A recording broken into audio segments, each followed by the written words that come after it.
Steve Parish has been criticized by Simon Jordan amid the ongoing uncertainty around the ownership situation at Crystal Palace.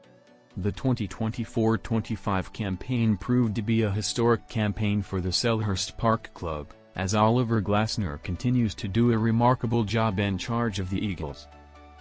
A 1-0 victory over Man City in the FA Cup final gave Crystal Palace their first ever piece of major silverware, sparking major celebrations in the process. Ordinarily, winning that title would guarantee the club a place in next season's Europa League, although there is uncertainty around that.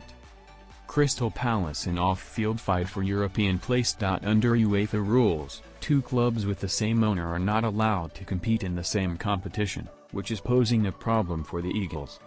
Crystal Palace now find their place in the Europa League under threat, due to the fact that John Textor, who owns a 43% share in the club, is also owner of French side Lyon, who are in that competition too.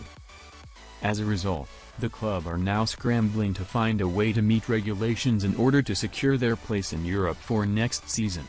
Football Insider understands that Textor is willing to sell his shares in Crystal Palace for £170 million to secure their place in the Europa League for next season, but that a sale could take many months. Now, Jordan has taken aim at the Eagles chairman Steve Parish over the fact the club were not prepared for this eventually. Speaking about Textor's attempts to sell his stake on TalkSport, the 57-year-old, who is a Crystal Palace fan and former chairman of the club, said, should he find a way to solve the problem that was ultimately created by the person put in power, that has been the main beneficiary of Crystal Palace's success, which is Steve Parish. The fact of the matter is, if John Textor has not been obstructive and hasn't made it difficult, then it's Parish's job to put Textor in a position where if we are successful, we can't have your share. Because they had his money, they were happy to have his money.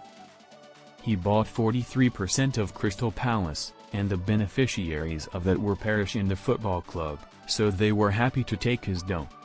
So they can't now have a complaint about the reality of him wanting to exit at a fair price in the marketplace, and they can't then turn round and say it's your obligation to make it easy for us by taking a haircut on this, because it was their job to turn around and say we're in the FA Cup, we're progressing, maybe we should be thinking about his ownership construct because it might come back and bite us on the backside.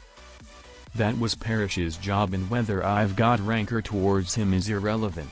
I've been very complimentary about the decisions. So with Textor's situation, unless Textor has been a dog in a manger and said no, I'm not putting my shares in a blind trust, I'm not doing this because I don't want to. If he hasn't done that, then Textor is under no obligation, whether you think he is morally, to take a cut on this deal, or do anybody a favor.